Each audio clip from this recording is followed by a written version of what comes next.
భలే తమాషాగా మాట్లాడతారండి. నేను మనస్ఫూర్తిగా నవ్వుకొని ఎంతకాలం అయిందో.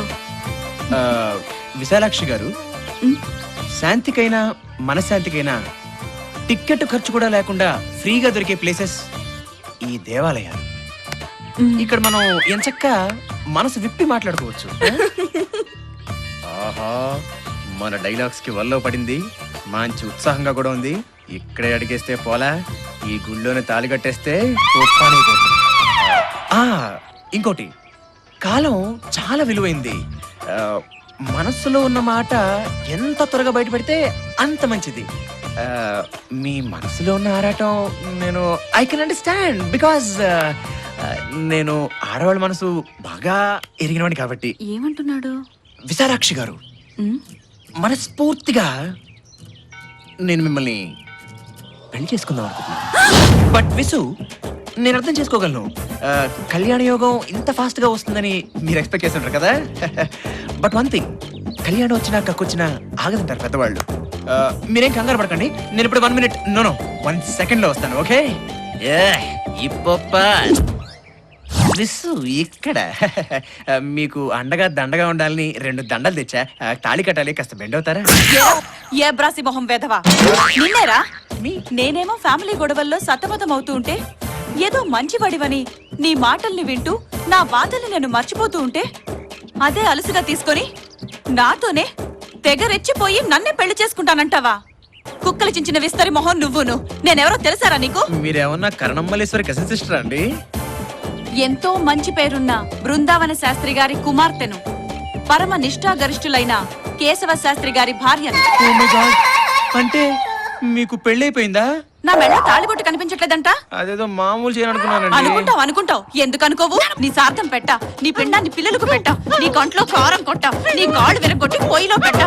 నీలాంటి వాళ్ళు ఉండబట్టారా ఆడవాళ్ళు స్వేచ్ఛగా తిరగలేకపోతున్నారు. ఈ అమ్మాయిని చూస్తుంటే బృందావన శాస్త్రి గారి అమ్మాయి విశాలాక్షిలా ఉందే. ఏమైందమ్మా అలా ఉన్నావు? ఏమీ లేదండి, మా ఆయన గారితో గొడవ పడి ఆటోలో వస్తూ ఉంటే ఎవడో కుర్రకొంక ఏదో 4 మాటలు చెప్తున్నాడు కదా అని సరదాగా వింటూ ఉంటే వాడు నన్నే పెళ్లి చేసుకుంటానన్నాడు. ఉన్నాడా వెదవా? దొరికితే చితక బాధేద్దాం కదా. అవ్వ పెళ్లి చేసుకుంటానండి. వాడంతా చూద్దాం. ఏమంటారు? ఇంకా అనేదే ఉంది, దొరికితే ఎముకలు ఇరగొట్టడమే. ఏమంటారు? ఏంటిది? చెప్తాను ఏం చెప్పరేంటి? చెప్పండి. ఎవరు మీరు? ఏమండి, నేను చెప్పానే అబ్బాయి గురించి, వాడే. చూడండి, ఎవరో రౌడీలతో వచ్చాడు. వస్తాను కదా, వదలండి. ఇదిగో వాడికి మన సత్తా ఏంటో చూపిద్దాం రండి. మనం గుళ్ళోకి వచ్చామా చూడటానికి వచ్చామా?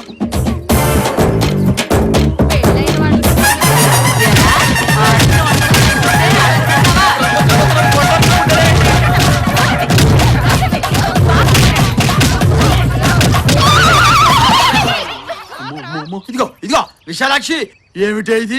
ఎవడో భూమి కొంటే ఇంకెవడో రిజిస్ట్రేషన్ చేయించుకున్నట్టు నీకు ఇదేమన్నా న్యాయంగా ఉందా? మీరేనా విశాలాక్షి భర్త? అవునమ్మా, నేనే ఓన్ హస్బెండ్. నీ కాదని ఏమన్నా చెప్పిందా? అసలు ఏం జరిగింది? ఏదైనా జరిగిపోయిందా? వాడెవడో గాని మీ ఆవిడ వెనకపడి పెళ్లి చేసుకుంటానని రౌడీలను తీసుకొచ్చి గొడవ చేశాడు. సగంలో పెద్ద గండం తప్పిపోయింది. చూడండి, పెళ్ళాం కోరుకునేది నుదుట పొట్టు తాళిబొట్టే కాదు, నడుము కట్టు కూడా. అర్థమైందా నాయనా? ఇందులో అర్థం కాకపోవడానికి ఏముందమ్మా? అచ్చ తెలుగులో విడదీసి విడగొట్టి విడమర్చి డీటెయిల్డ్ గా చెప్తాను. విశాలాక్షి, నాకు వీరావేశం వస్తుంది, పద వెళదాం. మరి మీ సోమయాజి వ్రతం? సోమయాజీ లేదు, దోమయాజీ లేదు. ఇకంతా ఏడాది తిరిగేసరికల్లా డబుల్ పిల్లలకి జన్మనిస్తాను. ఈ కేశవ శాస్త్రి అడుగు పెట్టిందాకా అదో రకంగాని, అడుగు పెట్టిన తర్వాత అడుగున ఆనందమే. పుటుక్కు జర జర డుబుక్కుమే. గుడి దగ్గరలో ఆడ ఉంది కాబట్టి సరిపోయింది, లేకపోతే దొరికిపోయి. తాళే పోయింది, ఇంక దండెందుకు దండగా.